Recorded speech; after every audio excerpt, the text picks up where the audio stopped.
Shalom broken saints. Shalom broken saints. Halal, lemas-lemas sekali kita semua. Shalom broken saints. Selamat datang dan selamat beribadah di dalam kasih persekutuan dalam Allah Tritunggal.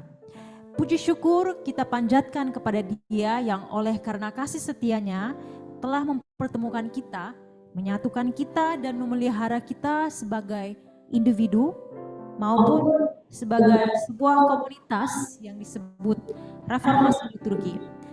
Dan oleh karena rahmatnya yang besar kita diselamatkan dan kita dipanggil untuk beribadah, juga melakukan panggilannya dalam hidup kita dimanapun kita ditempatkan. Dalam Mazmur pasal 9 ayat pertama dan ayat yang kedua, aku mau bersyukur kepada Tuhan. Dengan segenap hatiku, aku mau menceritakan segala perbuatan-Mu yang ajaib. Aku mau bersukacita dan bersukaria karena Engkau, bermazmur bagi nama-Mu, ya Maha Tinggi. Mari kita menyembah Tuhan. Biar lagu ini menjadi ucapan syukur kita di hadapan Tuhan yang mengasihi kita.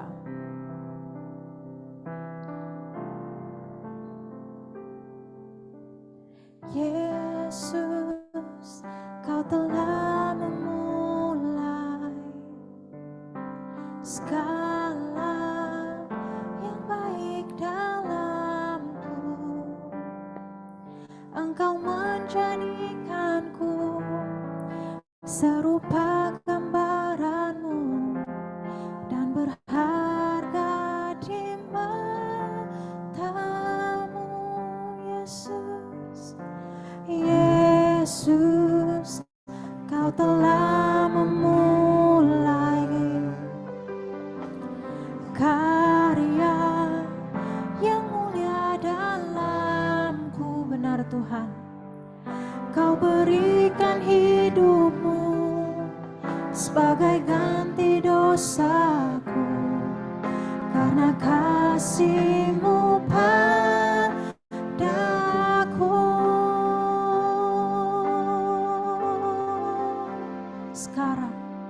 Sekarang ku memuji-Mu, Allah yang setia, yang tak pernah meninggalkan perbuatan tangan-Mu. Sekarang ku menyembah-Mu, Allah yang mulia, sempurnakan segenap hidupku agar indah bagi-Mu. Yesus, Kau telah memulai segala yang baik dalam. Mari kita nyanyikan. Yesus, Kau telah memulai segala yang baik dalamku. Engkau menjadikanku serupa gambaran-Mu dan berharga di mata-Mu, Yesus. Yesus, Kau telah memulai karya yang mulia dalamku. Kau berikan hidup-Mu sebagai ganti dosaku, karena kasih-Mu padaku. Sekarang ku memuji-Mu, Allah yang setia, yang tak pernah meninggalkan perbuatan tangan-Mu. Sekarang ku menyembah-Mu, Allah yang mulia, sempurnakan segenap hidupku agar indah bagi-Mu.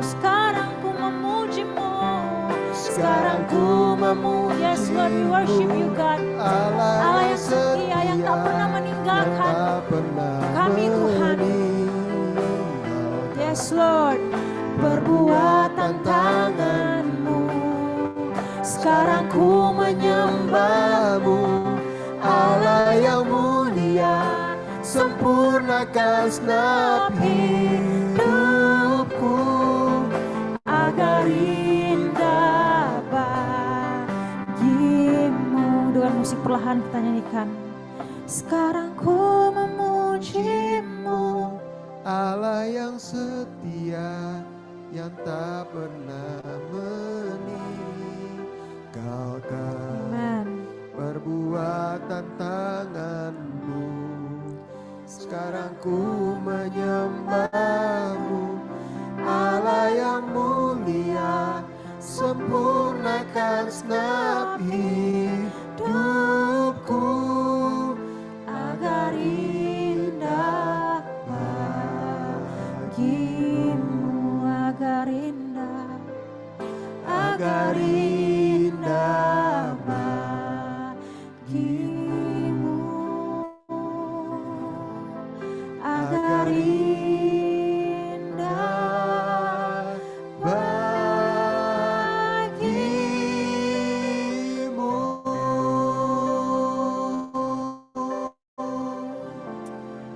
Oh, agar indah hidup kami Tuhan. agar indah,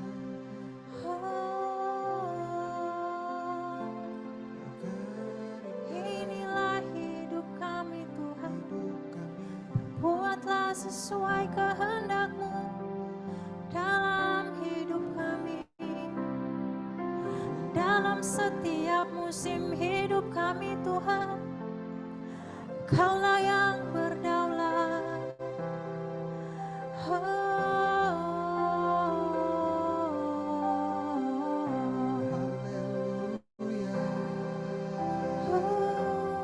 Yesus.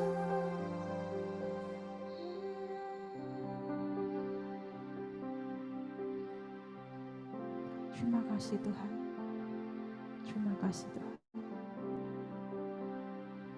Sempurnakanlah segenap kehidupan kami, segenap ibadah kami pada hari ini.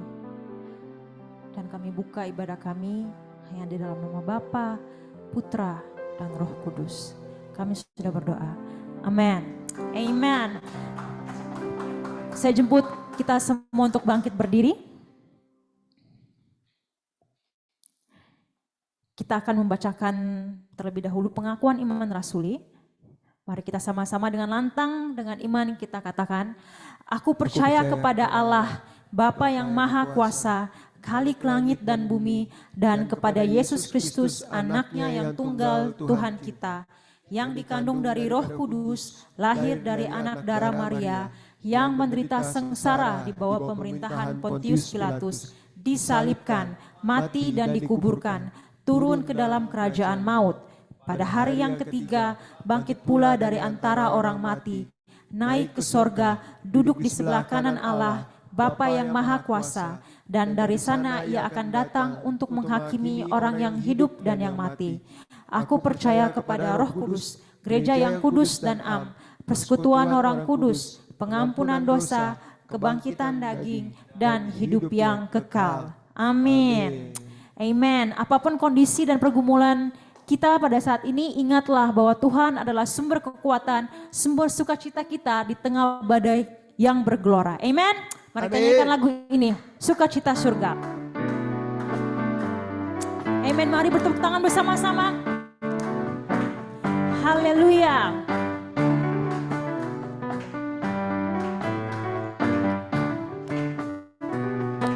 Katakan, terima sukacita surga, itulah kekuatan bagi jiwa. Ku dapat rasakan kasih-Nya di tengah badai yang bergelor. Terima sukacita surga, itulah kekuatan bagi jiwa. Ku dapat saksikan kuasa-Nya, taklukkan badai. Mari bersama-sama katakan haleluya.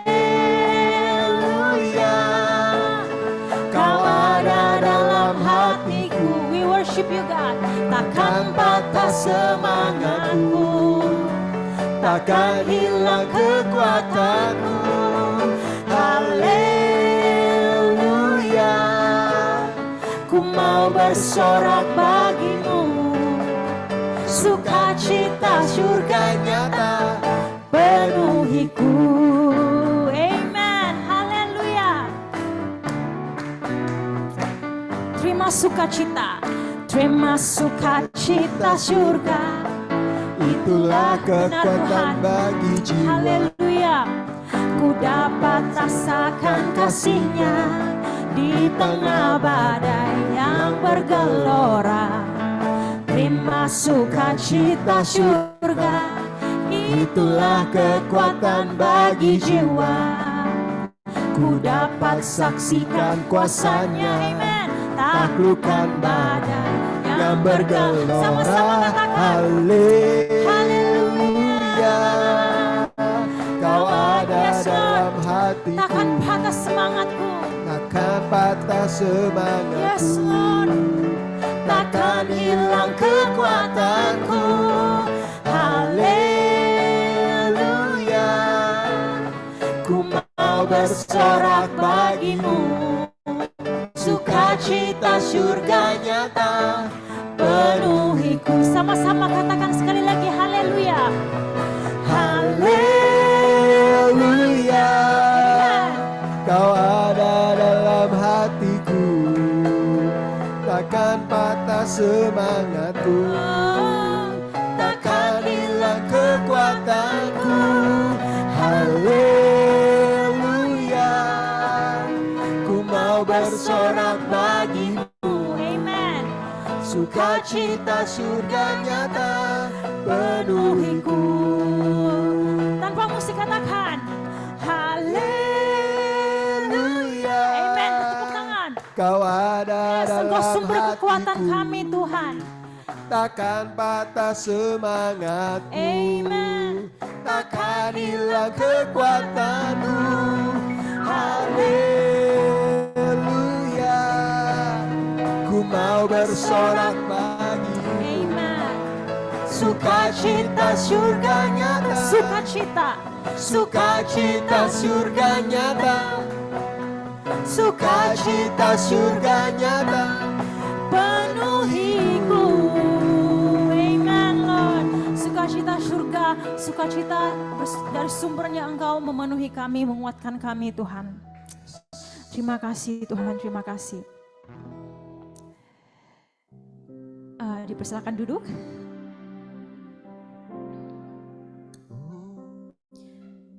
Sebelum kita memasuki liturgi pengakuan dosa, kita akan menyanyikan sebuah lagu. Namun sebelum itu saya mungkin sedikit bercerita atau sedikit kesaksian. Beberapa minggu ini, bukan beberapa minggu lah, udah dari bulan lalu, lumayan pergumulan hidup dalam keluarga pastinya, dan di luar keluarga overwhelm rasanya bagi saya, dan membuat kadang membuat saya sulit untuk beristirahat, sulit fokus bekerja, sulit fokus dalam studi. Namun dalam lagu ini liriknya ada part yang bilang bahwa dan sesuai hikmat Tuhan ku diberikan apa yang perlu. Dan lirik ini menguatkan saya bahwa mungkin tidak sesuai dengan keinginan saya, tapi saya percaya kita semua diajarkan bahwa Tuhan berdaulat dalam setiap musim kehidupan kita. Maka dengan itu kiranya lagu ini bisa menjadi pengingat untuk kita semua bahwa dalam setiap kehidupan kita, musim kehidupan kita, kasih, kekuatan, dan pemeliharaan Tuhan senantiasa menyertai kita. senantiasa menopang kita.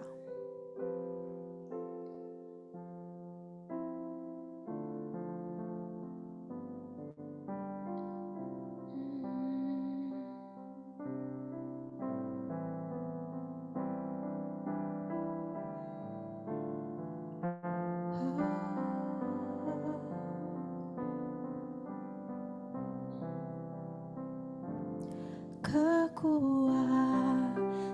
serta penghiburan diberikan Tuhan padaku. Tiap hari aku dibimbingnya, tiap jam dihibur hatiku. Dan sesuai dengan hikmat Tuhan, ku diberikan apa yang perlu. Suka dan derita bergantian, memperkuat imanku tiap hari. Tiap hari aku dibimbingnya, diberi rahmatnya tiap jam, diangkatnya bila aku jatuh, dihalaunya musuhku kejam. Yang namanya Raja Maha Kuasa, Bapa yang kekal dan abadi, mengimbangi duka dengan suka, benar Tuhan, dan menghibur yang sedih. Kekuatan serta penghiburan diberikan Tuhan padaku tiap hari. Tiap hari aku, terima kasih Tuhan. Tiap jam dihibur hatiku, dan sesuai dengan hikmat Tuhan, ku diberikan apa yang perlu. Suka dan derita, amen, memperkuat imanku, dan sesuai dengan hikmat Tuhan, ku diberi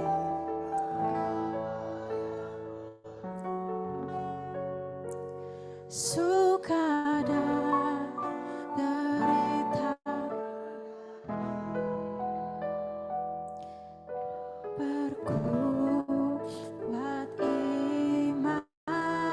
Suka dan derita, suka dan derita bergantian,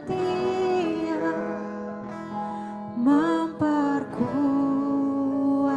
imanku. Sekali lagi katakan, suka dan derita. Suka dan derita bergantian, memperkuat imanku. Shalom Broken Saints. Sungguh satu sukacita bisa kembali melayani Broken Saints semua di momen pengakuan dosa ini. Broken Saints, di dalam struktur liturgi Reformasi Liturgi Church, Pengakuan dosa itu masuk ke dalam unsur God cleanses. Sebagaimana kita tahu, liturgi kita tuh dibagi berdasarkan 4 unsur yang berurutan. God calls, God cleanses, God speaks, and God sends. Dalam susunan liturgi yang demikian, kita tahu bahwa hakikat ibadah adalah Tuhan memanggil kita dari dunia untuk menyucikan kita, lalu menyampaikan pesan hatinya kepada kita, untuk kemudian mengutus kita kembali ke dunia sebagai pelaku-pelaku firman. Dalam urutan liturgi yang demikian, momen God cleanses ini adalah momen vulnerable, di mana kita mengakui dengan segala kerendahan hati, kelemahan kita dan kebutuhan kita akan anugerahnya. Dan karena momen ini adalah momen vulnerable, saya ingin mengajak kita semua untuk menjadi rentan, tapi menjadi rentan dalam hal yang lain. Kalau selama ini kita tuh menjadi rentan karena mengakui keberdosaan kita di hadapan Allah, pada momen ini, bolehkah saya meminta Broken Sense untuk menjadi rentan dan mengakui bukan keberdosaan, tapi satu kekhawatiran di hadapan saudara seiman dan di hadapan Allah. Broken Sense, kita adalah komunitas yang mengenal satu sama lain dengan dekat. Dan karenanya saya tahu bahwa hampir setiap kita sebenarnya sedang masuk ke dalam musim yang baru. Beberapa dari kita punya pekerjaan yang baru. Ada yang pekerjaannya sama tapi tempatnya baru. Ada yang sedang mengekspansi usahanya dengan membuka cabang, lagi flu orangnya. Ada yang naik jabatannya, gak datang juga dia. Ada yang mau menikah, ada yang sedang menjalani kuliah, ada yang baru lulus kuliah, ada yang mau kuliah ke luar negeri. Setiap kita rasanya sedang berjalan dalam track yang benar. Trajektori kehidupan kita semakin lama semakin baik dan semakin naik. Kita tahulah kita tuh sedang bertumbuh. Tapi sekalipun begitu kita tahu bahwa tantangan kita tuh gak mudah. Sebab pertumbuhan tidak mungkin terjadi di zona nyaman. Maka langkah pertumbuhan adalah langkah yang berat. Dan posisi pertumbuhan adalah posisi yang tidak aman. Oleh sebab itu di dalam pertumbuhan ada sesuatu yang paradoks. Di satu sisi kita bersyukur atas pekerjaan yang baru, atas kuliah, atas lulusnya kuliah, atas pernikahan, atas jabatan yang baru. Tapi di sisi lain kita khawatir, apakah saya bisa mencapai target di tempat yang baru ini? Apakah saya bisa mengerjakan pekerjaan yang maksimal di jabatan yang baru ini? Akankah saya diterima di universitas pilihan saya? Apakah kuliah saya akan berjalan dengan baik? Apakah saya sekarang akan dapat pekerjaan setelah saya lulus kuliah? Apa cabang yang saya buka ini akan berhasil, apalagi bea cukai lagi ketat banget? Apakah pernikahan saya akan menjadi pernikahan yang baik? Di satu sisi kita bersyukur, di sisi lain kita khawatir. Dan persis kekhawatiran inilah yang saya undang untuk kita akui kepada satu sama lain dan kepada Allah.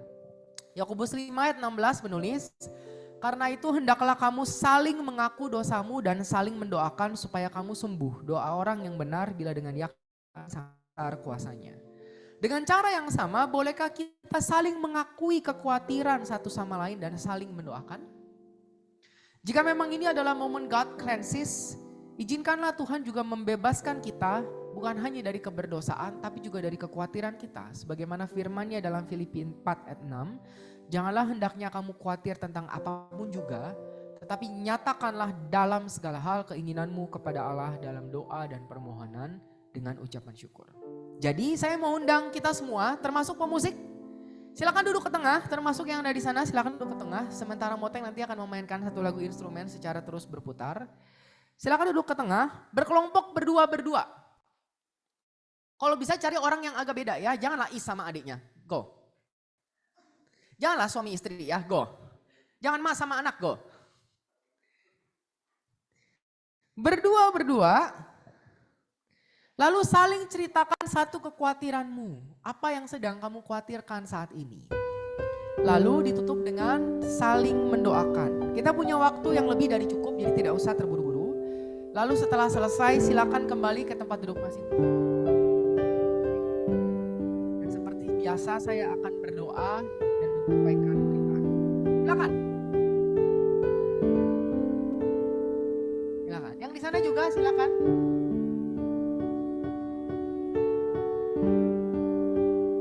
Ya boleh. Ya. Ready silakan Ready.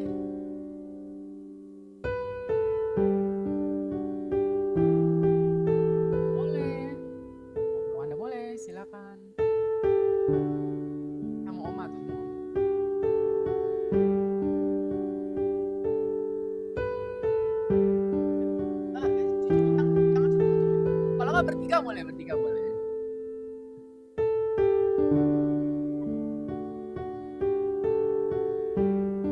Silakan.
Kita berdoa.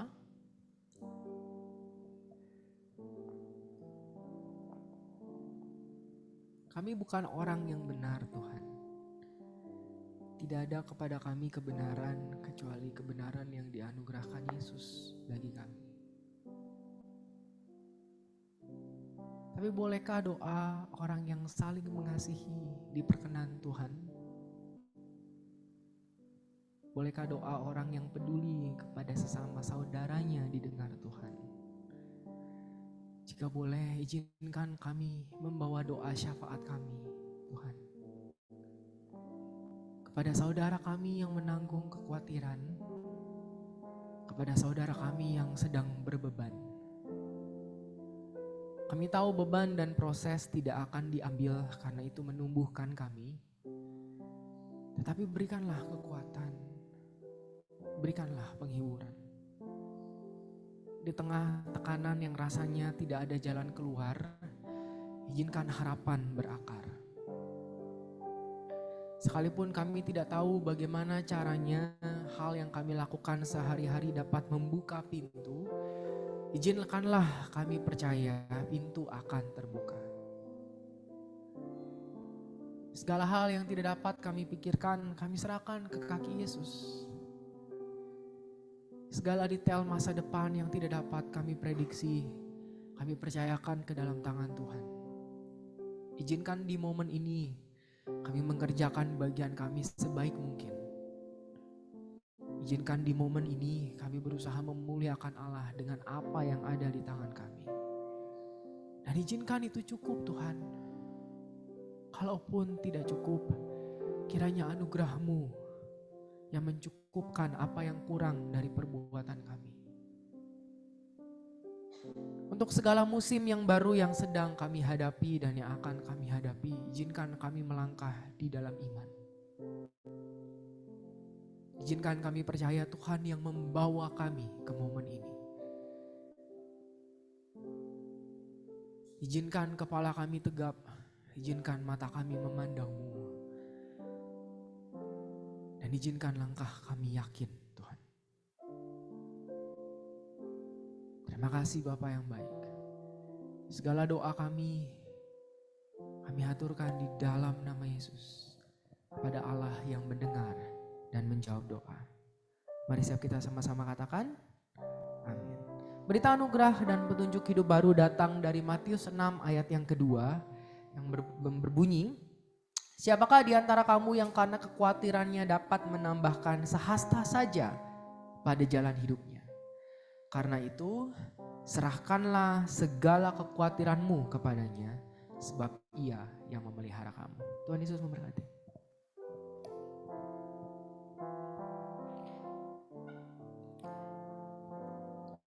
Mari kita menyanyikan lagu ini.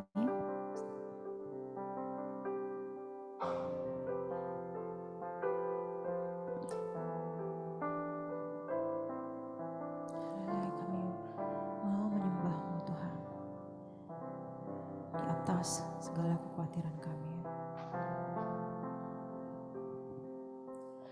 Yesus, Kau telah memulai segala yang baik dalamku. Engkau menjadikanku serupa gambaran-Mu dan berharga di mata-Mu.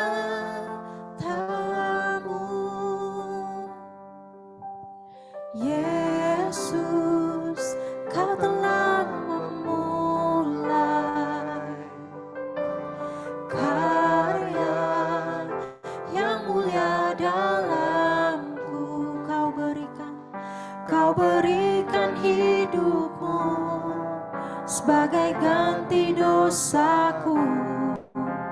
Karena kasih-Mu padaku, sekarang ku memuji-Mu, sekarang ku memuji-Mu, Allah yang setia, yang tak pernah meninggalkan perbuatan tangan-Mu. Sekarang ku menyembahmu, Allah yang mulia, sempurna segenap hidupku. Agar indah bagimu, agar indah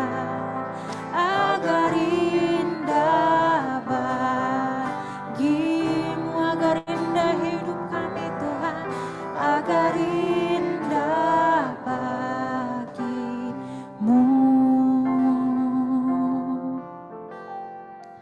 Mari kita berdoa. Kami mengucap syukur pada Tuhan yang memberikan kami kesempatan untuk berkumpul pada hari ini. Tuhan, kiranya hari ini Engkau yang mau berbicara kepada kami, Engkau yang menyembunyikan hamba-Mu di belakang salib-Mu yang suci, sehingga pada akhirnya bukan lagi hamba-Mu, melainkan Kristus yang dapat dijumpai di dalam firman-Mu. Berbicaralah Tuhan, ajar kami hari ini, agar kami memiliki kehidupan yang lebih baik di dalam Engkau. Terima kasih menjadi teladan dalam hidup kami, ajar kami untuk melangkah bersamamu. Demi Kristus Yesus Tuhan dan Juru Selamat, kami sudah berdoa dan mengucap syukur. Semuanya mengasihi Tuhan, sama-sama kita katakan amin. Baik, selamat siang, shalom semuanya. Oke, it's nice to have you here. Semuanya tes, apakah terdengar dengan jelas? Terdengar dengan jelas ya? Oke, nanti kalau nggak kedengar dengan jelas akan dicek di situ oleh tim sound system. Tapi sangat kencang ya, dem gitu ya. Gak apa-apa ya. Oke. Punya apa juga yang online di rumah, thank you sudah bergabung dengan kami.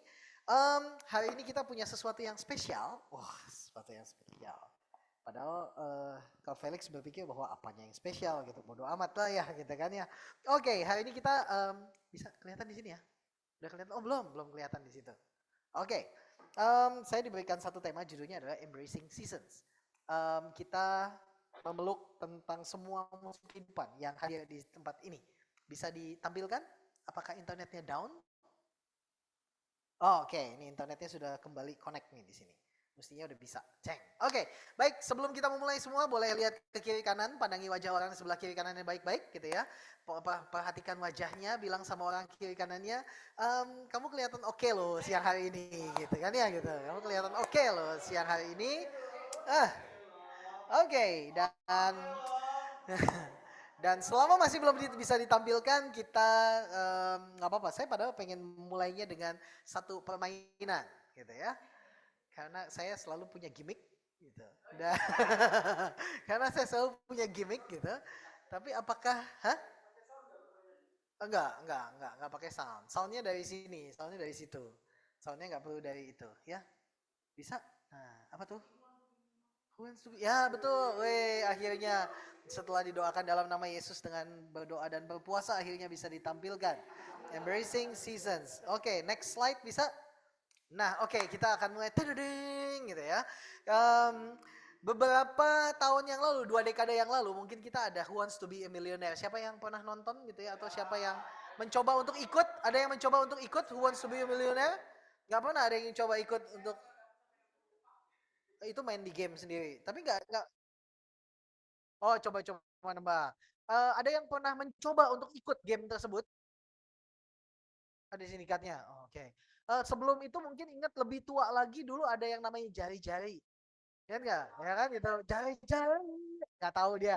Nggak punya TV soalnya di rumah gitu ya gitu. Pempeng. Hah? Ya. Itu lebih lucu lagi sih gitu. Itu goblok lagi gitu kan itu. Hal-hal yang bodoh gitu terjadi. Tapi hari ini saya memulainya dengan satu pertanyaan aja, $1 million question. Teng teng teng gitu ya. Who am I? Lihatlah orang ini gitu ya. Yang mau lihatlah ke sana gitu kan. Siapakah dia? Dapat duit nih. Nah, siapakah dia? Dia kelihatan seperti Ko Felix dengan rambut gitu ya, gitu. Dia kelihatan seperti Ko Felix dengan rambut gitu ya. $1 juta gitu kan gitu. $1 juta. Who am I? Itu pertanyaannya.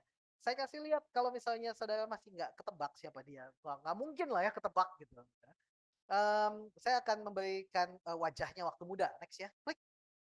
Nah, ini adalah wajahnya waktu muda. Ya. Kelihatan seperti Ko Felix kan ya? Hah?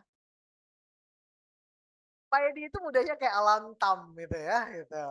Nggak kayak Ko Felix gitu. Berikutnya ada lagi nih. Saya adalah seorang penyanyi, penulis lagu dan produser musik Filipina. Dilahirkan 11 Maret 1945 di Iloilo City, Filipina. Dikenal sebagai salah satu ikon musik dalam Filipina. Entah, itu terutama dalam genre musik pop dan balada. Next gitu ya. Kalau ada yang ingat lagunya kurang lebih liriknya seperti ini. You are my first romance and I'm willing to take a chance. You are my first romance and I'm willing to take a chance till this life is true. I still be loving you. Siapa yang nggak tahu lagu ini? Boleh angkat tangannya nggak tahu lagunya? Nggak tahu lagunya. Oh my God. You Gen Z ini ya gitu ya. Hah? Apa bahasa Indonesianya ya? Oh, oke gitu ya. I will be true to you, just a promise from you will do. From the very start, please be careful with my heart. Atau berikutnya, lagunya adalah yang ini. You said hello, and I turned to go. But something in your eyes, love my heart beating so. I just knew that I love again. After a long, long while, love again. Ya, next quick. Dan ini adalah Escape. When love finally came, I rush in line only to find that you were gone. Oke, sampai situ aja. Oke, lanjut kita karaoke ya gitu. Dan berikutnya, next lagi. Klik dan dia adalah tentu saja, kok udah sampai situ belum? Dan dia adalah Jose Marichan gitu ya. Itu terkenal banget waktu tahun, kalau yang lahir di tahun yang besar di tahun 80 90-an pasti tahu orang Filipina. Emang orang mana? Glodok. Glodok kah? Glodok kah gitu kan gitu. Jose Marichan orang Filipina gitu ya. Saya pikir dulu sebelum kita terjajah dengan terkolonial gitu ya, dikoloni oleh saya pikir hanya beberapa penyanyi Asia yang memiliki pasar di Indonesia. Iya nggak sih? Jose Marichan, siapa lagi? Yang Denpasar Moon itu siapa? Maribeth. Siapa? Sheila Majid. Sheila Majid itu lagunya apa ya? Antara Anyer dan Jakarta kita ke Ancol juga gitu kan ya gitu. Jadi ini adalah Jose Marichan. Nah yang saya ingin sampaikan next ya, di dalam ada satu lagunya Jose Marichan yang judulnya Constant Change gitu ya. We're on the road, we move from place to place. Kita sedang di jalanan, kita bergerak dari satu tempat ke tempat yang lain. And oftentimes when I'm about to call it home, we'd have to move along. Dan ketika saya merasa bahwa ini adalah tempat tinggal saya, rumah saya, kita tetap harus berpindah. Life is a constant change. Sama-sama katakan, life is a constant change. Hidup adalah satu perubahan yang terjadi terus-menerus. The friends we know, we meet along the way, teman-teman yang kita temui, yang kita temui sepanjang jalan, too soon, at the times we share form part of yesterday, cause life a constant change and nothing stays the same. Nanti bisa di Google sendiri tentang lagu ini, Constant Change. Saya pikir lagu ini tidak seterkenal dua lagu tadi yang booming di Indonesia, tetapi dia ingin mengajarkan satu hal bahwa hidup kita adalah satu perubahan. Lirik di bait terakhir yang dikatakan, have we outgrown our Peter Pan and wings? Apakah kita sekarang sudah menjadi dewasa tinggal kita melupakan Peter Pan kita dan sayap kita? Sama-sama kita tahu bahwa kisah Peter Pan adalah kisah seorang pria dewasa yang menolak untuk menjadi dewasa. Ya, Peter Pan dia adalah anak yang menolak untuk menjadi dewasa. We simply grown too old for tales of knights and kings. Because life is a constant change and nothing stays the same. Nah, jika kita memandang kehidupan, next ya, suka atau tidak suka dengan istilah apapun kita menyebutnya, ya, hidup kita selalu mengalami perubahan musim demi musim. Ada musim kawin, ada musim DBD, ada musim duren, ya nggak sih? Manusia primitif melihat perubahan dan menyadari bahwa musimnya berganti. Kalau lagi musim kawin di tempat tinggal saya itu di luar tuh ada kucing, gitu kan gitu. Jadi sepanjang malam dia akan mengeong, gitu kan gitu. Gitu. Dan ada musim DBD, kadang-kadang kita suka bilang bahwa ini lagi musim nih, kan? Atau ada musim duren dan kita melihat ada musimnya. Dan manusia-manusia primitif melihat bahwa ada perubahan dan menyadari bahwa musim sudah berganti. Apapun dengan cara apapun kita menyebutnya, kita menyadari bahwa ada musim dalam kehidupan dan musim-musim itu bisa saja berganti dan pasti berganti. Kalau kita melihat beberapa minggu yang lalu, bulan lalu Pastor CJ berbicara tentang em, antara air mata, darah, dan keringat, keringat, darah, air mata atau apapun lah. Em, apa judulnya waktu itu ya? Gitu. Pokoknya berbicara, berbicara, gitu ya. Itu ya, gitu. Dan Pastor CJ mengatakan bahwa ini adalah satu recompassing gitu ya, melihat pada kompas tengah tahun tentang apa yang sudah kita lakukan sepanjang tahun 2024 di tengah tahun. Lalu 2 minggu yang lalu, Yulia berbicara tentang recalibrating gitu dan melihat kepada bagaimana apakah kita terus mengarah kepada satu panggilan hidup kita. Nah, hari ini kita akan melihat tentang embracing seasons dalam kehidupan. Next, pergantian musim adalah hal yang natural, konstan, dan berkesinambungan. Di dalam kejadian 8 ayat 22 dikatakan selama bumi masih ada tidak akan berhenti-henti musim menabur dan menuai, dingin dan panas, kemarau dan hujan, siang dan malam. Kita baca sama-sama ya. Kejadian 8 ayat 22. 1 2 3. Selama bumi masih ada takkan berhenti-henti musim menabur dan menuai, dingin dan panas, kemarau dan hujan, siang dan malam. Di dalam kehidupan kita pasti ada pergantian musim. Sama-sama katakan pergantian musim. Kasih tahu kiri kanannya, bilang sama dia pergantian musim. Ya, natural, konstan, berkesinambungan, selalu ada pergantian musim. Kalau di dalam struktur agraris orang-orang Israel pada waktu itu ketika mereka sudah mulai settling down di tanah Kanaan, mereka memiliki kehidupan yang agraris. Untuk memulai menanam, mereka butuh apa? Apa yang mereka butuhkan sebelum mereka mulai menanam? Plow, no, gitu kan gitu. Pergantian musim itu untuk ketika mereka mulai menanam, ya plow buat ininya gitu kan gitu. Tetapi pergantian musim mereka harus dimulai dengan satu momen, yaitu hujan awan. Gitu kan ya. Dan sebelum mereka menuai, musim itu harus berganti, harus ditutup dengan hujan akhir. Nah, gitu ya. Kalau hujan awal dan hujan akhir dicurahkan bersama-sama artinya banjir gitu ya. Gitu. Itu yang terjadi pada Jakarta. Ketika hujan awal dan hujan akhir dicurahkan bersama-sama, katanya demikian.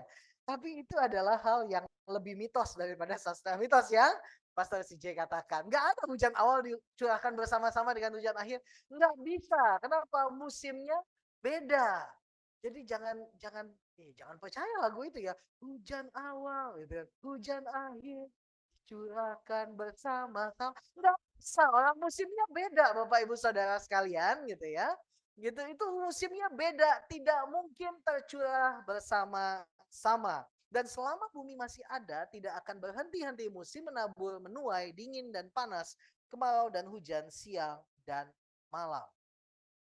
Nah, jika kita melihat hal ini kepada hal yang natural, konstan, dan berkesinambungan, next, there is nothing you can do to stop it, but you can adjust your life according to the season. Tidak ada hal yang bisa saudara lakukan untuk memberhentikan musim. Tetapi kita bisa adjusting, kita bisa menyesuaikan hidup kita tergantung dengan seasonnya, tergantung dengan musimnya. Di dalam Pengkhotbah ayat 3 ayat 11 dikatakan ia membuat segala sesuatu indah pada waktunya. Saya pikir ayat ini kita sebagai orang Kristen banyak sekali melihat ini di mana? Di undangan kawinan. Gitu ya. Nanti apakah ketika Freddy kawinan bulan November, apakah undangannya juga akan ada tulisan seperti ini? Ia membuat segala sesuatu indah pada waktunya, gitu ya. Nah, jangan disambung-sambungin lah Fred ya, gitu. There's nothing you can do to stop it, but you can adjust your life according to the season. Tidak ada hal yang bisa saudara lakukan untuk menghentikan perubahan musim. Tetapi kita bisa menyesuaikan hidup kita tergantung pada musimnya. Saya minta tolong untuk membacaan Alkitab, mulai Gaby ya yang baca Alkitab ya. Di Pengkhotbah pasal yang ketiga, saya sudah tampilkan di sini. ayat yang pertama sampai dengan ayat 11 dulu gitu ya. Ayat pertama sampai 11 dulu. Silakan kita lihat sama-sama. Saya sudah sampaikan di sini. 1 sampai 11 dulu. Ntar habis itu duduk dulu, ntar saya panggil lagi lanjutannya gitu kan ya. Pengkhotbah 3 ayat 1 sampai 11. Untuk segala sesuatu ada masanya. Untuk apapun di bawah langit ada waktunya. Ada waktu untuk lahir, ada waktu untuk meninggal. Ada waktu untuk menanam, ada waktu untuk mencabut yang ditanam. Ada waktu untuk membunuh, ada waktu untuk menyembuhkan. Ada waktu untuk merombak, ada waktu untuk membangun. Ada waktu untuk menangis, ada waktu untuk tertawa. Ada waktu untuk meratap, ada waktu untuk menari. Ada waktu untuk membuang batu, ada waktu untuk mengumpulkan batu. Ada waktu untuk memeluk, ada waktu untuk menahan diri dari memeluk. Ada waktu untuk mencari, ada waktu untuk membiarkan rugi. Ada waktu untuk menyimpan, ada waktu untuk membuang. Ada waktu untuk merobek, ada waktu untuk menjahit. Ada waktu untuk berdiam diri, ada waktu untuk berbicara. Ada waktu untuk mengasihi, ada waktu untuk membenci. Ada waktu untuk perang, ada waktu untuk damai. Apakah untung dari kerjakannya dengan berjerih payah? Aku telah melihat pekerjaan yang diberikan Allah kepada anak-anak manusia untuk melelahkan dirinya. Ia membuat segala sesuatu indah pada waktunya. Bahkan ia memberikan kekekalan dalam hati mereka. Tetapi manusia tidak dapat menyelami pekerjaan yang dilakukan Allah dari awal sampai akhir. Thank you, kasih tepuk tangan dulu dong. Gitu ya. Bahwa untuk segala sesuatu di dalam kehidupan kita ada waktunya. Untuk segala sesuatu ada masanya, ada musimnya. Dan ayat 11 tadi ditutup dengan yang akan digunakan oleh Freddy sebagai tagline di undangannya adalah ia membuat segala sesuatu indah pada waktunya, bahkan ia memberikan kekekalan dalam hati mereka. Tetapi saya nggak suka dengan kata tetapi ini gitu kan ya, karena tetapi ada satu perubahan tone di sini bahwa kalau Tuhan membuat segala sesuatu indah pada waktunya, tetapi manusia tidak dapat menyelami pekerjaan yang dilakukan Allah dari awal sampai dengan akhir. Kenapa demikian? Karena ketika manusia tidak bisa memahami perubahan musim, ketika manusia tidak bisa mengerti bahwa Tuhan melakukan segala sesuatu indah pada waktunya, dan terkadang satu musim, terkadang musim bisa berubah jadi demam. Misalnya demam Piala Dunia, demam akhir zaman, pernah dengar ya seperti itu ya. Dan apapun kalau sudah demam artinya sakit gitu ya. Karena manusia nggak bisa memahami Tuhan, karena manusia tidak bisa memahami bahwa Tuhan menjadikan segala sesuatu indah pada waktunya, yang terjadi adalah bukan lagi musim, tetapi demam. Gitu ya. Lihat kiri kanan, pandangi wajah orang sebelah kiri kanan, apakah dia lagi demam? Gitu ya. Apakah demam sehingga rambut rontok gitu ya, gitu kan, gitu. Gitu ya, gitu. Waduh, waduh, gitu ya. Gitu. Dan apapun kalau sudah demam artinya sakit gitu. Dan karena itu kita penting banget untuk membaca lebih lanjut gitu ya. Kita izinkan Dr. Gebi lagi untuk membaca ayat 12 sampai dengan ayat 14. Kenapa? Agar nggak demam tadi gitu, agar kita tetap bisa memahami perubahan musim dengan baik. Next. Ayat 12.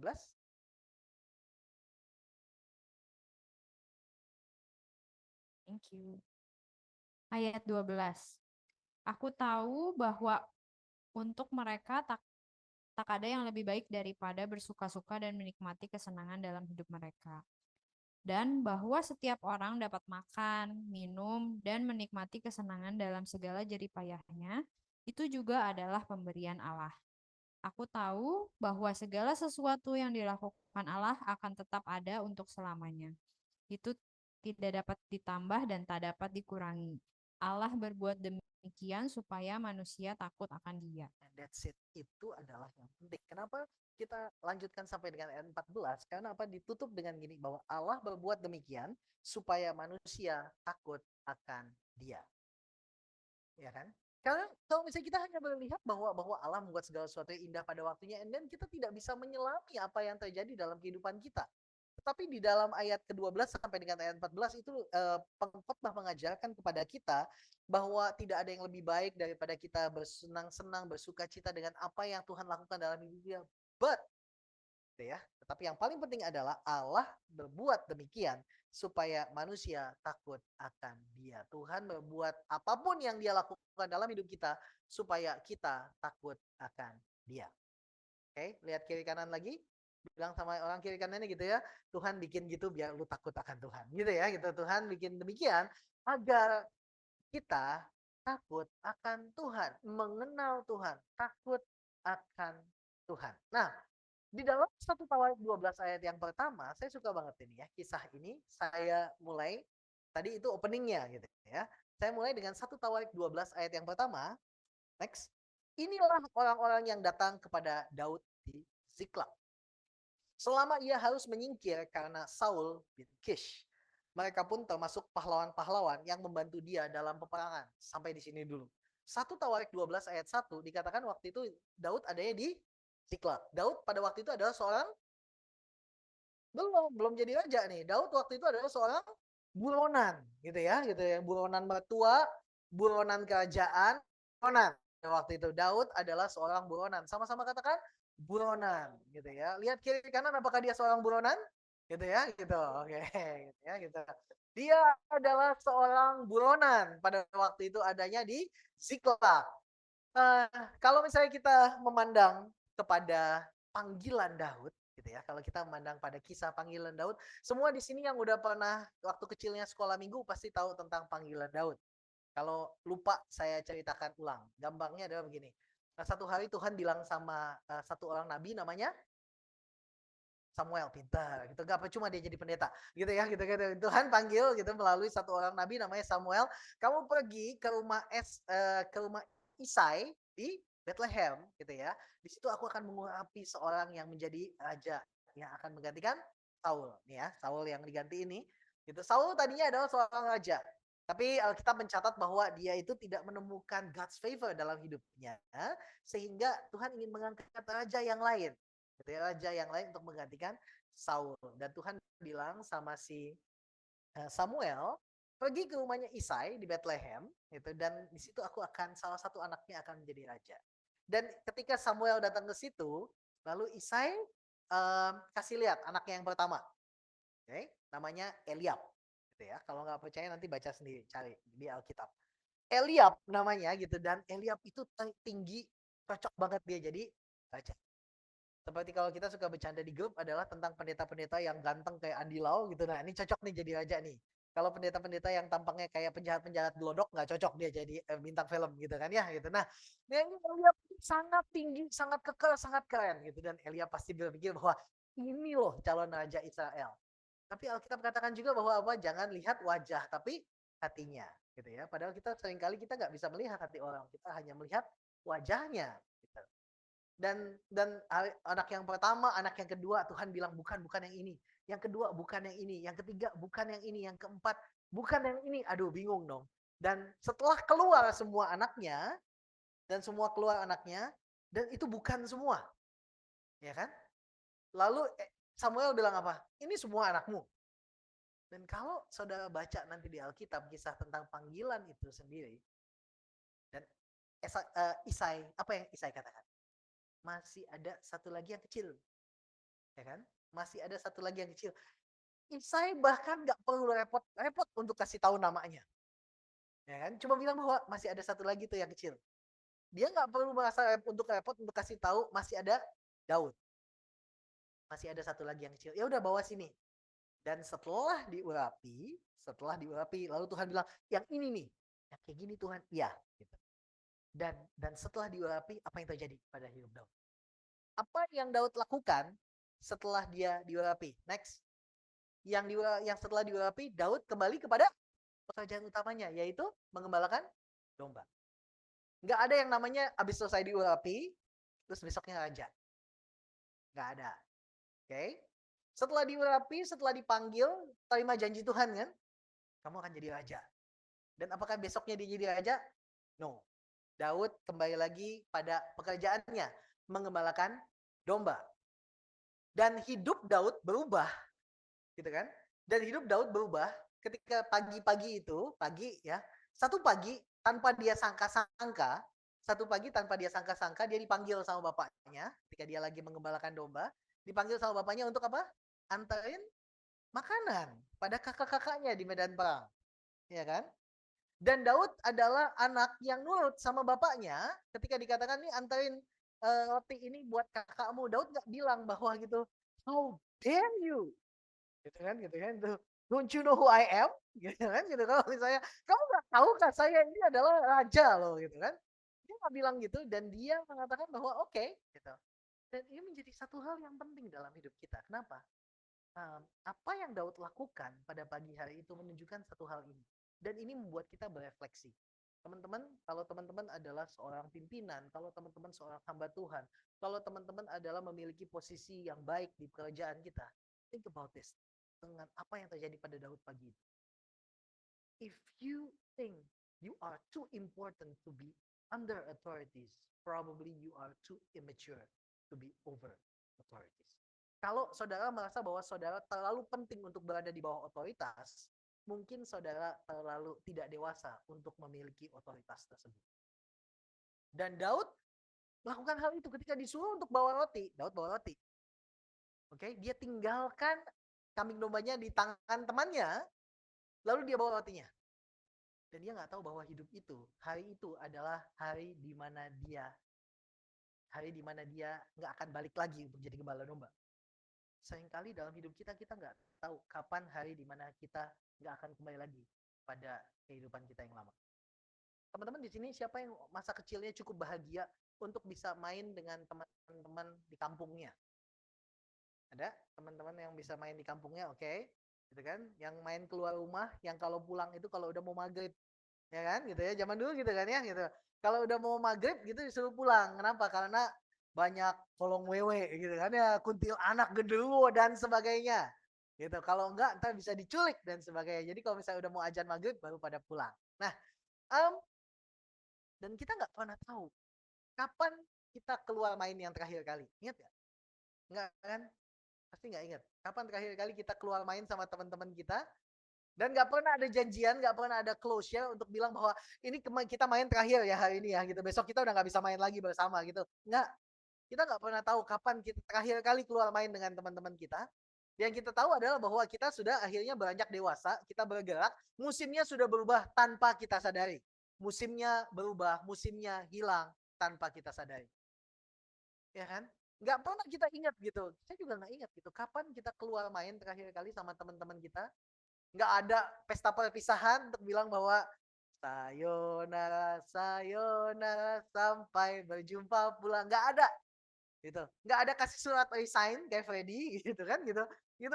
Kalau itu jelas closure-nya gitu. Ini seringkali dalam hidup kita tidak ada closure dan musim berubah begitu saja. Tidak ada closure dan musim berubah begitu saja. Dan Daud pada hari itu dia nggak pernah tahu bahwa hidupnya akan berubah hari. Dan bagaimana Tuhan membuat dia terkenal satu Israel. Pagi itu dia bukan siapa-siapa, sore itu satu Israel tahu siapa dia. Daud nggak punya sosial media, nggak punya Instagram, nggak punya TikTok, ya kan? Dia benar-benar seorang anak gembala, dia nggak punya TikTok, ya nggak leh, gitu kan? Gitu. A real man doesn't take no talk, gitu kan ya, gitu. Nah, Daud nggak punya apapun hari itu pagi-pagi itu, dan sore harinya semua Israel kenal dia. Oke? Apakah dia langsung jadi raja? Jawabannya adalah tidak. Israel semua kenal dia pagi sore itu, tapi apakah itu dia jadi raja? Tidak. Apakah janji Tuhan berubah terhadap dia? Tidak. Jadi apa yang terjadi pada dia? Next. Sore itu, it's his time. Next. Sore itu, it's his time. He just have to wait for his turn. Janji Tuhan tetap sama. Janji Tuhan tetap sama. Ya kan? It's his time. He just have to wait for his turn. Balik sekali lagi. Ya. Ya. Janji Tuhan tetap sama. Waktunya adalah hari itu. Orang Israel semua kenal sama dia. Tetapi nggak langsung dia jadi raja. Bahkan Alkitab mencatat berbagai macam hal yang terjadi di hidupnya, termasuk jadi buronan, ya kan? Jadi pahlawan, lalu diambil jadi menantu raja, lalu raja ngiri sama dia, raja mau bunuh dia dan sebagainya, dan akhirnya dia jadi buronan. Dan di dalam satu Tawarik yang tadi dikatakan bahwa ada begitu banyak pahlawan datang pada Daud, bergabung dengan pasukannya Daud di ayat yang pertama. Di ayat yang 32 dikatakan begini. Ini penting banget. Dari Bani Isakar, next, orang-orang yang mempunyai pengertian tentang saat-saat yang baik. Sehingga mereka mengetahui apa yang harus diperbuat orang Israel. 200 orang kepala dengan segala saudara sesukunya yang di bawah perintah mereka. Dari Bani Isakar, orang-orang yang mempunyai apa? Pengertian tentang saat-saat yang baik. Sehingga mereka mengetahui apa yang harus diperbuat orang Israel. Next. Ternyata dibutuhkan orang-orang yang mempunyai pengertian tentang saat-saat yang baik. Sehingga mereka mengetahui apa yang harus diperbuat. Lihat kiri kanan lagi. Lihat kiri kanan. Apakah ini adalah orang-orang yang tahu saat ini? Lihat kiri kanan lagi. Apakah orang-orang ini adalah orang-orang yang tahu tentang saat-saat yang baik. Sehingga mereka harus mengetahui apa yang harus diperbuat. Bani Isakar ini bukan suhu brandy, saudara-saudara. Gitu kan, gitu. Nggak perlu untuk bayar suhu brandy untuk tahu gitu ya, tanggal hari yang baik untuk kawinan gitu.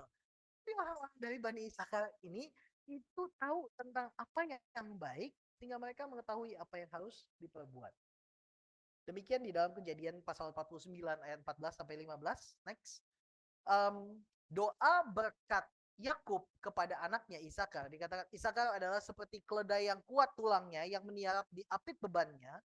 Ketika dilihatnya bahwa perhentian itu baik dan negeri itu permai, maka disendengkannya lah bahunya untuk memikul lalu menjadi budak Rodi. Isakar tahu kuat apa yang harus ia lakukan.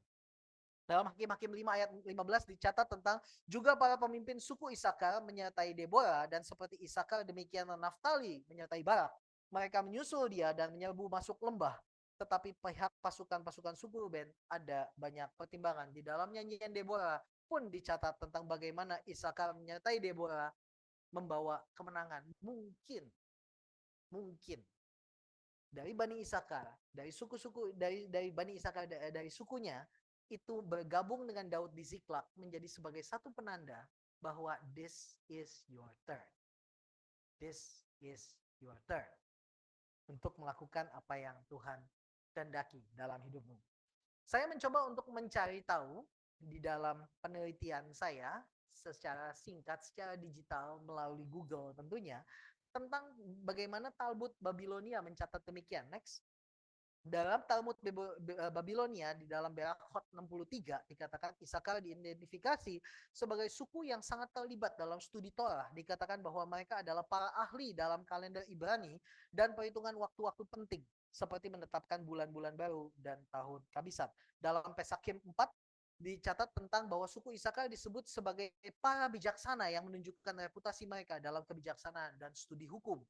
Belum lagi di dalam Midrash juga dicatat bahwa Midrash Rabbah Kejadian 99 itu dikatakan bahwa menyatakan bahwa Isakar dikenal sebagai orang-orang yang mengerti pengetahuan tentang masa dan waktu. Di dalam Midrash Tanhuma Vayelek 5 dicatat tentang menggambarkan bagaimana suku Isakar memiliki pemahaman mendalam tentang hukum-hukum Torah dan memberikan penafsiran yang bijaksana. Belum lagi dalam pembagian tugas dalam bangsa Israel, dalam Midrash Tanhuma Bamidbar 27 disebutkan bahwa Isakar dan Zebulon memiliki hubungan simbiosis di mana Isakar mengabdikan diri untuk studi Torah, sementara Zebulon sebagai saudara mereka mendukung secara ekonomi melalui perdagangan. Ini menunjukkan pembagian kerja yang unik di mereka dan bagaimana mereka saling mendukung.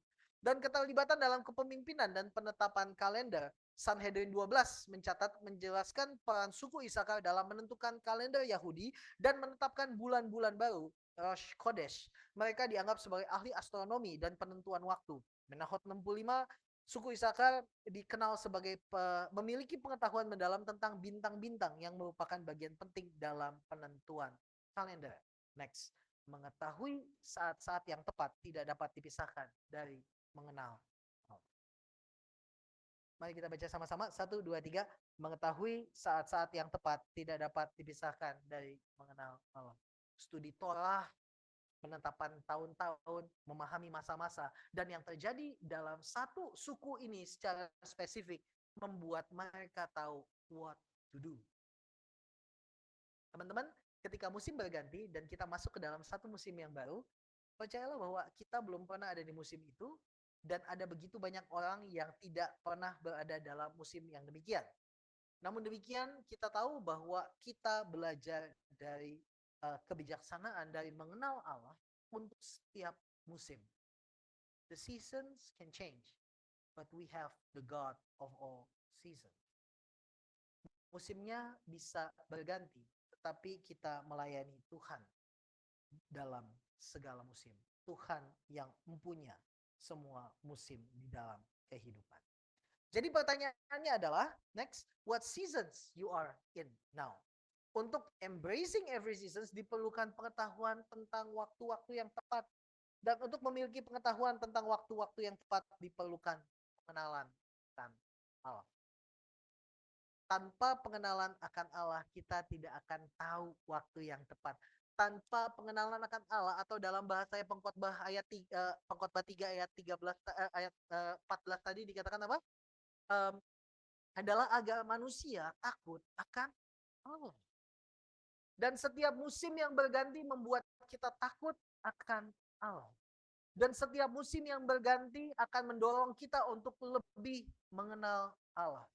Tanpa pengenalan akan Allah, kita tidak akan bisa memasuki musim yang berbeda di dalam kehidupan. Stephen Covey sebagai seorang pakar hubungan manusia di dalam bukunya The 7 Habits of the Highly Effective People, dia katakan begini, kita tidak mungkin keluar dari satu masalah dalam kehidupan dengan tingkat kebijaksanaan yang sama ketika kita menciptakan masalah tersebut. Saya ulangi, kita tidak mungkin keluar dari masalah hidup kita dengan tingkat kebijaksanaan yang sama sewaktu kita menciptakan masalah tersebut. Oke, masalah apa yang saudara ciptakan? Kita punya banyak masalah yang kita bisa ciptakan, right? Apa masalah yang bisa kita ciptakan? What is a problem? Gitu kan?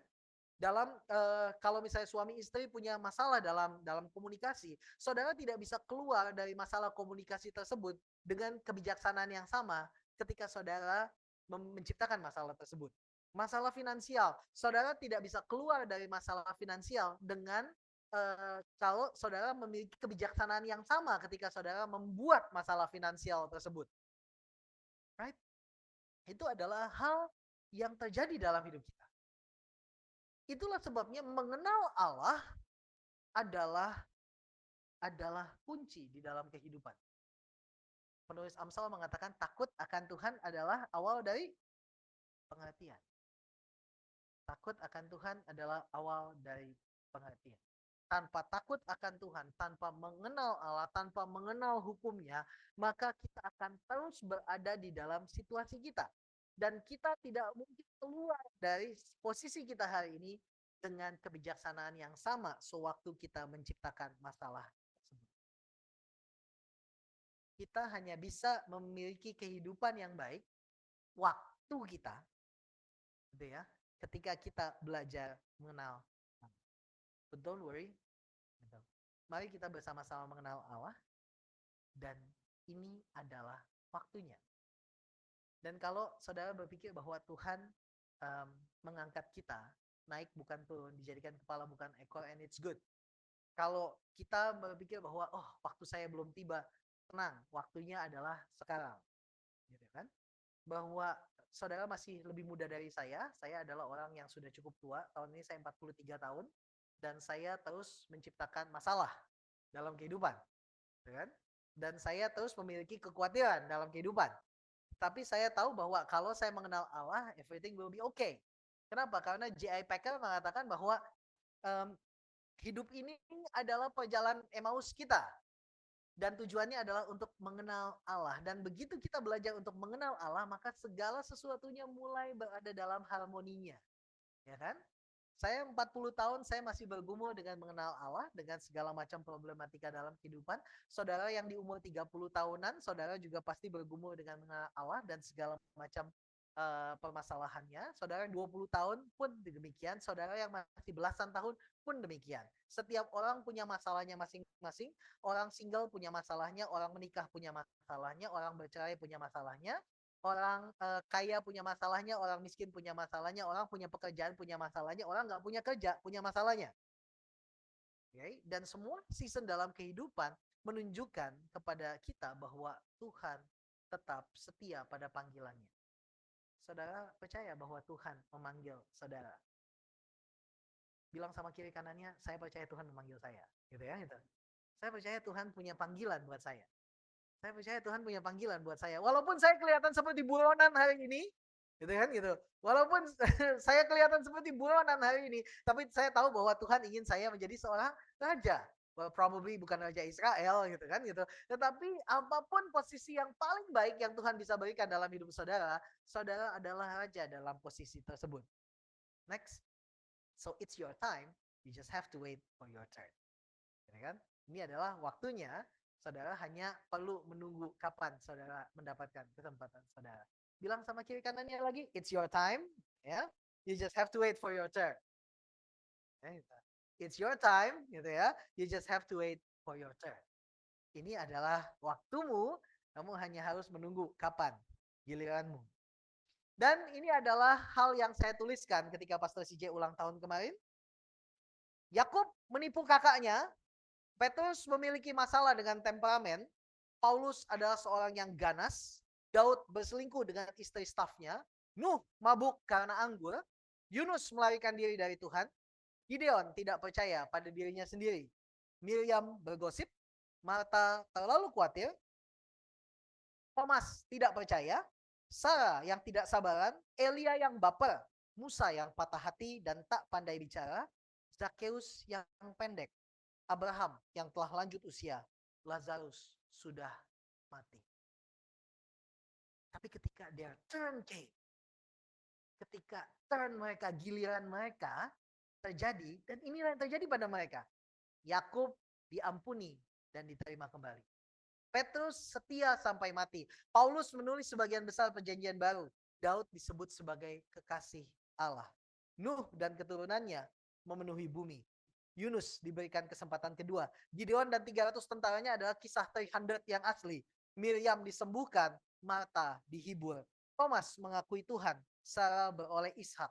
Elia diangkat ke sorga. Musa membebaskan umat Israel dari Mesir. Zakheus berjumpa dengan Yesus. Abraham menjadi bapa bangsa-bangsa. Dan Lazarus hidup kembali. It's your time. You just have to wait for your turn. Kalau apa yang Tuhan bisa lakukan dalam hidup orang-orang ini, maka Tuhan bisa melakukan itu dalam hidup saudara. Orang-orang yang memiliki kehidupan yang kelihatannya tidak baik pada awalnya, but they try. Mereka tahu bahwa Tuhan melakukan apa yang baik dan Tuhan mengubahkan kehidupan. Jadi, in conclusion, if this is the season of escalation, if this is your season of escalation, maka sebagaimana Daud yang menunggu waktu Tuhan, dia mencatatnya dalam mazmurnya. Wait for the Lord. Nantikanlah Tuhan. Wait for the Lord. Be strong and let your heart take courage. Wait for the Lord. Nantikanlah Tuhan. Jadilah kuat. Dan kuatkanlah hatimu. Let your heart take courage. And wait for the Lord. Nantikanlah Tuhan. Karena kita percaya bahwa tidak mungkin kita bisa melalui ini semua jika bukan karena Tuhan. Tapi karena Tuhan yang memanggil dan Tuhan yang adalah setia dalam hidup kita, dalam setiap detik dalam hidup ini, maka kita bisa ada di tempat ini. Saudara, kalau bukan karena pandemi kita nggak ada di tempat ini. Saudara, kalau bukan karena pandemi kita nggak kenal satu sama lain, ya kan? Saudara, kalau misalnya kita bukan karena pandemi, kita cuma orang-orang yang nggak tahu apa yang kita kerjakan pada waktu itu, pandemi mengubah semuanya. Season change. People change, but God stays the same.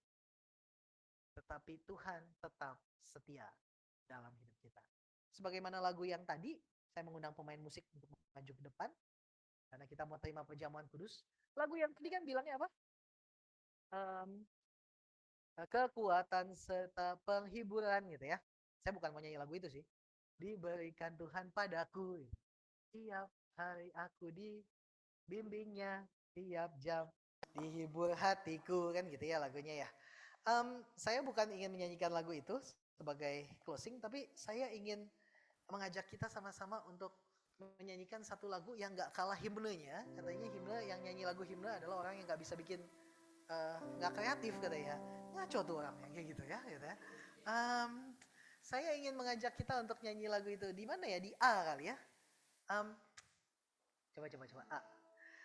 Ya Tuhan tiap jam ku ketinggian ya, di G kali ya, di G.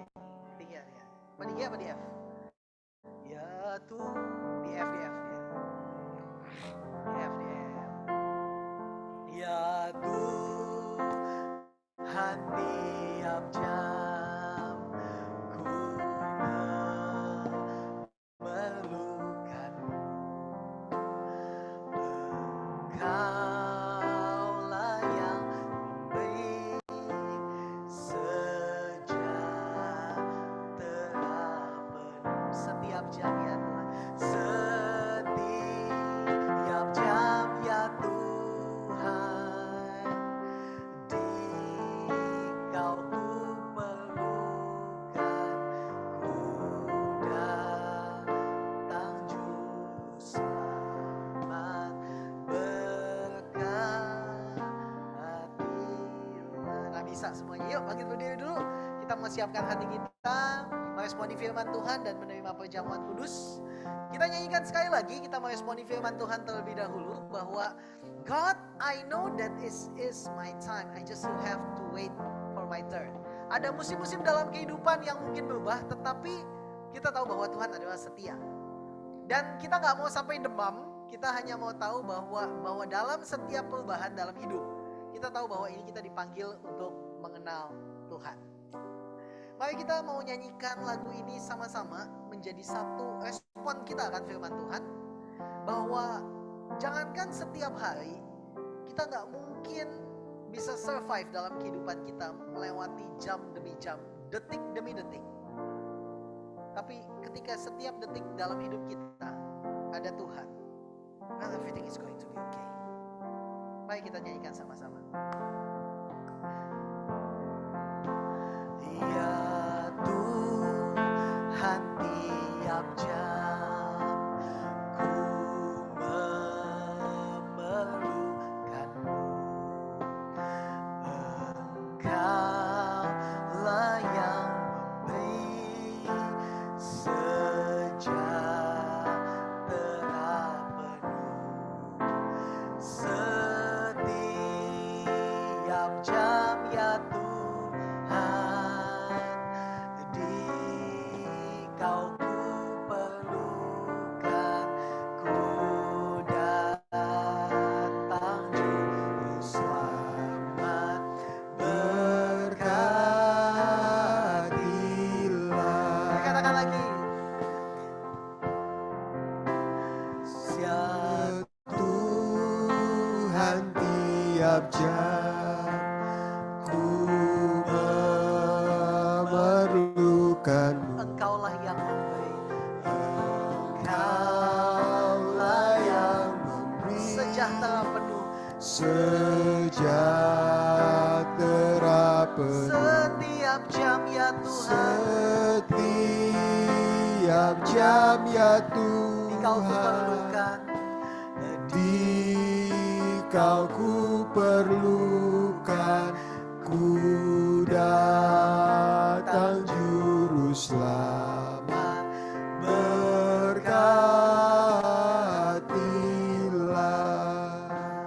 Saudara yang mendengar firman Tuhan hari ini, dengar baik bahwa akan ada musim-musim perubahan dalam kehidupan. Akan ada perubahan-perubahan yang tidak bisa dihentikan. Akan ada pergerakan yang Tuhan lakukan dalam kehidupanmu. Tapi dalam setiap musim kita nggak bisa menghentikannya, tapi kita bisa menyesuaikan arahnya. Kita tahu bahwa segala sesuatu indah pada waktunya, tapi kita tidak bisa menyelaminya. Kenapa? Karena bukan keindahan itu tujuan Tuhan dalam hidup kita. Tujuan Tuhan agar kita mengenalnya yang terjadi dalam hidup kita. Ada perubahan-perubahan musim, ada urapan yang Tuhan berikan, ada panggilan yang Tuhan berikan dalam hidup kita. Walaupun kita gak bisa melihatnya hari ini, walaupun kita pikir bahwa Tuhan, kalau Tuhan janjikan saya menjadi seorang raja, tapi buktinya hari ini saya hanya penggembala domba. Tuhan, kalau Tuhan janjikan saya menjadi seorang raja, tapi hari ini buktinya saya ini buronan. Tuhan, kalau Tuhan panggil saya menjadi apa yang Tuhan inginkan dalam hidup saya, kok kelihatannya hidup saya gak seperti yang Tuhan janjikan dalam hidup saya. But listen well, dengar baik. It's your time. You just have to wait for your turn. Ini adalah waktumu. Kamu hanya harus menunggu giliran. Ya Tuhan, beracaralah, biarlah kiranya firman-Mu mengubahkan hidup kami. Biarlah kiranya kami boleh melihat kepada gambaran orang-orang yang hidup di dalam pengaturan Tuhan.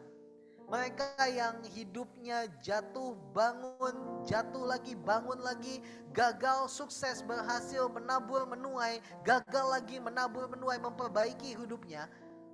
Kami tahu bahwa Tuhan, Engkau yang meneladani hidup kami. Dan jemaat Tuhan, ingat selalu apa yang menjadi kata-kata Daud. Wait on the Lord, nantikanlah Tuhan. Take courage. Be courageous. Let your heart take courage. Wait on the Lord. Mari jemaat Tuhan yang sama-sama mendapatkan anugerah Tuhan, yang tahu bahwa ini adalah waktu Tuhan dalam hidupmu. Mari siapkan hati kita untuk menerima tubuh dan darah Kristus. Di tangan saudara ada roti. Di tangan saudara ada roti. Mari kita pegang roti itu di tangan kanan kita.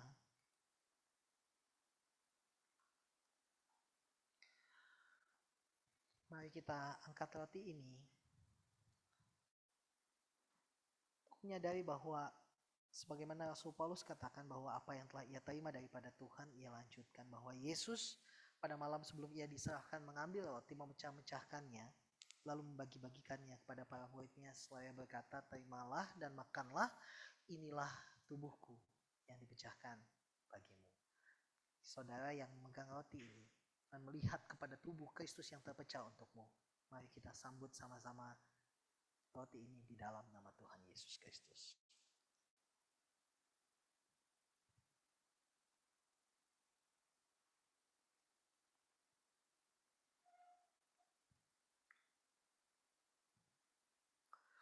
Demikian juga setelah perjamuan ia mengambil cawan. Dia mengatakan bahwa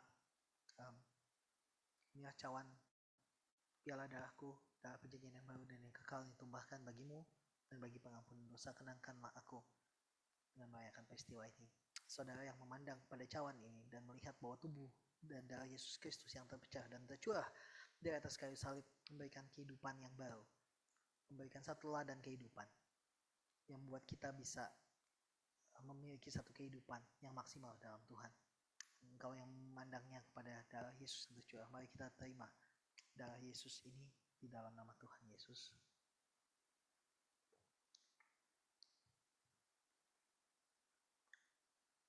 Dan mari kita semua yang menerima tubuh dan darah Tuhan pada siang ini, mari naikkan syukur kepada Tuhan. Mari naikkan syukur kepada Tuhan. Haleluya, haleluya, haleluya. Kami mengucap syukur padamu Tuhan. Kami mengucap syukur padamu Tuhan. Terima kasih buat kebaikan-Mu. Terima kasih buat kasih-Mu, pengorbanan-Mu.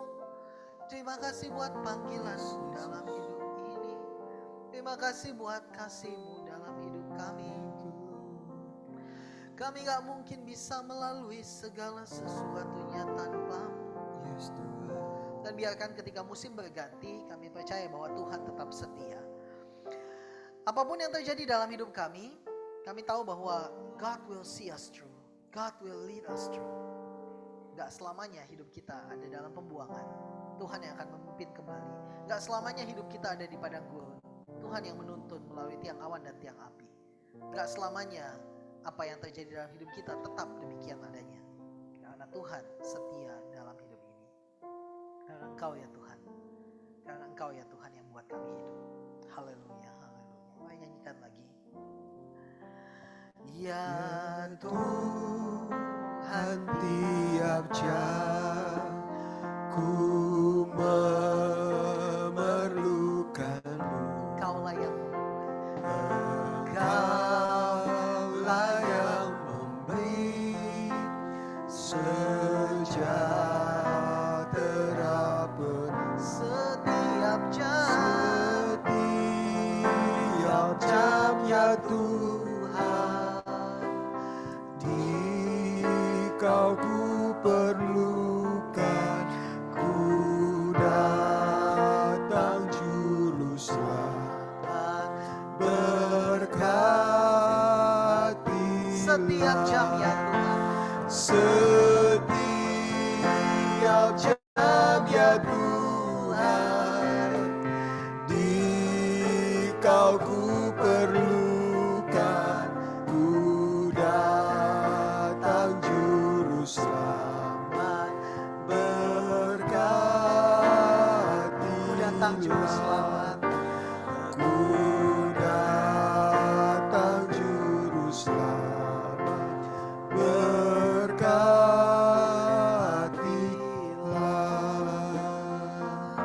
Dimuliakan namamu ya Tuhan, dari kekal sampai kekal. Tuntun hidup kami. God, lead me. I don't have any place to go. If you won't lead, don't take us from this place. But lead me and we will follow. Thank you Father God for all that you've done, for all you're going to do in our life. Kami mengucap syukur buat segala sesuatu yang Tuhan sudah lakukan dan akan Tuhan lakukan dalam hidup kami. Beracarlah Tuhan, kami mengikutimu. Nantikanlah Tuhan, jadilah kuat, ambillah keberanian itu.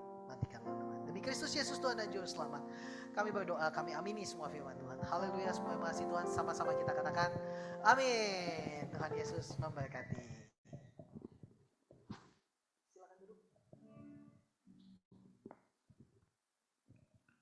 Baik, sebelum kita mempersiapkan nanti kita memberikan yang terbaik buat Tuhan, izinkan saya membagikan sedikit refleksi. Salah satu topik hot obrolan RLC di WhatsApp grup minggu ini adalah seputar kekayaan dan kesombongan. Triggering bagi sebagian dan gaslighting bagi sisanya. Ternyata banyak dari kita yang pernah mengalami religious trauma dalam bergereja.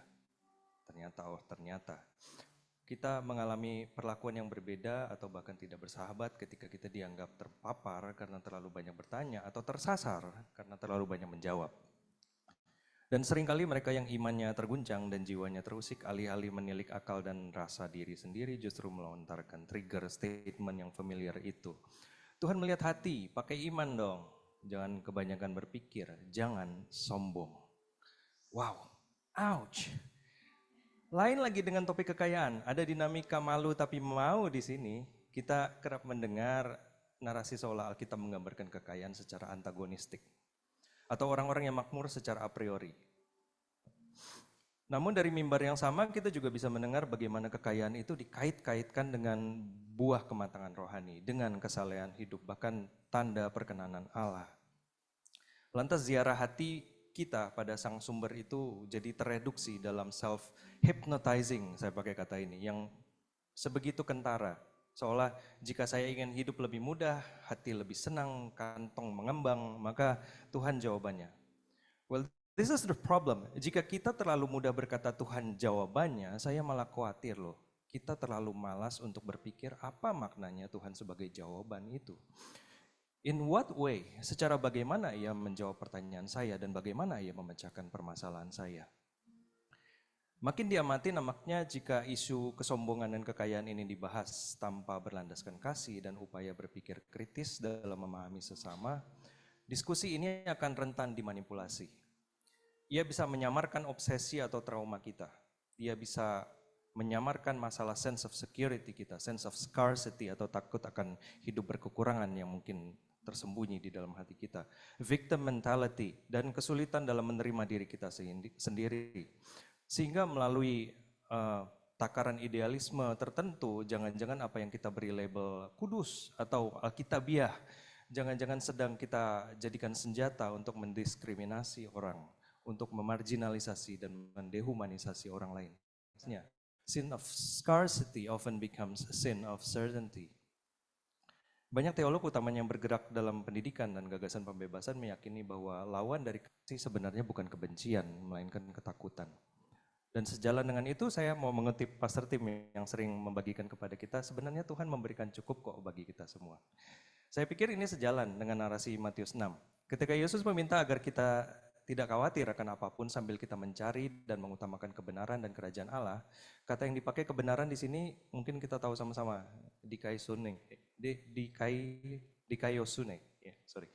Kata yang dipakai dalam Matius 6 ayat 33 ini, kebenaran yang dipakai bukan hanya bicara tentang postur mental yang bebas kesalahan ataupun bebas keraguan, namun juga bicara tentang keadilan. Maka saya cukup yakin memaknai ayat legendaris tersebut sebagai datangnya kerajaan Allah. Saya merindukan datangnya tatanan di mana melakukan apa yang benar dan yang pantas dalam relasi dengan sesama adalah suatu hukum yang sudah dipahatkan, fix oleh Roh Kudus di dalam hati saya dan di dalam hati sesama warga kerajaan Allah. Di dalam Allah, kita yang memanggil Dia sebagai Bapa kami adalah bukan hanya sesama warga kerajaan, tapi kita adalah saudara. Maka mengenai kekayaan, saya pikir masalahnya bukanlah kekayaan itu sendiri, melainkan apakah kita mengupayakan kekayaan itu dan mengelola kekayaan kita hanya karena diperdudakkan oleh sense of scarcity, atau kita dimerdekakan untuk mengikuti Kristus dalam mencintai sesama. Saya rasa itu pertanyaannya. Dan kembali sejenak kepada isu kesombongan, saya pikir saya bersyukur bahwa RLC sebagai layaknya komunitas beriman lainnya yang rindu untuk menghidupi liturgi yang transformatif dalam keseharian yang otentik, memberi pemahaman dan ruang untuk kita semua bereksplorasi dalam spektrum dan nuansa dalam hidup kita bersama di dalam Kristus. Saya yakin rekan-rekan di RLC memandang konsep kesombongan tidak lagi secara naif atau komikal. Ketika Amsal 3 ayat 5 berkata, jangan mengandalkan diri sendiri, ia tidak menggambarkan kesombongan yang komikal. Ia sedang berbicara dalam konteksnya, yakni menjauhi kejahatan dan setia dalam memberikan persembahan sebagai sistem yang ditentukan Tuhan untuk memberkati orang yang berkomitmen kepada Dia dan juga orang yang sangat membutuhkan. Ayat apa lagi yang sering menjadi proof text? Oh ya, narasi tentang kesombongan iblis. Yesaya 14 tentang Raja Babel, Yeskiel 28 tentang Raja Tirus. Meski banyak ahli biblika meragukan solidity dari personifikasi iblis dan bahwa kedua perikop sangat mungkin sebenarnya merupakan kecaman alegoris terhadap para manusia penguasa yang tirani. Oke lah, kita bersikeras bahwa ini deskripsi tentang iblis. Itu pun tetap dikatakan kesombongan yang digambarkan adalah mengenai ketidakpedulian akan Allah yang melihat para korban yang telah mereka aniaya. Kesombongan yang dikecam dalam Alkitab selalu menemukan kaitannya dengan perilaku jahat, serakah, kejam terhadap manusia lainnya. Dan dalam hal ini, sepengetahuan dan sepengalaman saya, RLC telah memberikan safe space untuk mengizinkan manifestasi kesombongan dalam tanda petik. Jika yang dimaksud adalah upaya untuk mendapatkan kata-kata positif, afirmasi, dan validasi yang notabene bukanlah kesombongan yang sebagaimana dikritisi, saya pikir, melainkan merupakan kebutuhan manusiawi, sosiologis, dan normal, dan sehat. Saya merasakan bahwa kita semua mendapatkan ruang di situ bersama-sama. Kita tidak membudayakan kesombongan sebagai bentuk pelarian dari cedera dan luka, ataupun sebagai delusi akan kesempurnaan diri, namun kita membudayakan konfirmasi bahwa hidup dan karya sahabat kita itu valid, indah, dan berharga. Kita tidak pernah tahu di tengah kehidupan yang tidak mudah ini, mungkin ketika kita memvalidasi seseorang, hari ini kita sedang menolong satu nyawa. Bisa saja. Maka sambil kita memasuki momen persembahan hari ini, mari kita sama-sama mengingat bahwa Allah hadir dalam karya kita. Allah memahami bahkan mendampingi di setiap perjalanan episode demi episode hidup kita. Relapse demi relapse-nya hidup kita. Limbung dan tertatihnya kita. Allah ingin kita memilih untuk tidak khawatir supaya entah berlimpah atau prihatin, entah minder atau sedang overconfident atau bangga dengan pencapaian, kita telah merdeka untuk mendahulukan kerajaan Sang Bapa dan mempersembahkan diri kita sebagai berkat bagi banyak saudara. Maka selamat memberi Broken Saints ke nomor yang tertera di layar. Apakah sudah tertera? Saya bacakan di sini, BCA Digital nomor 00161 383 7695 atas nama Timothy Athanasius Nalau. Sekali lagi selamat memberi, Tuhan Yesus memberkati.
Baik, saya jemput untuk kita bangkit berdiri.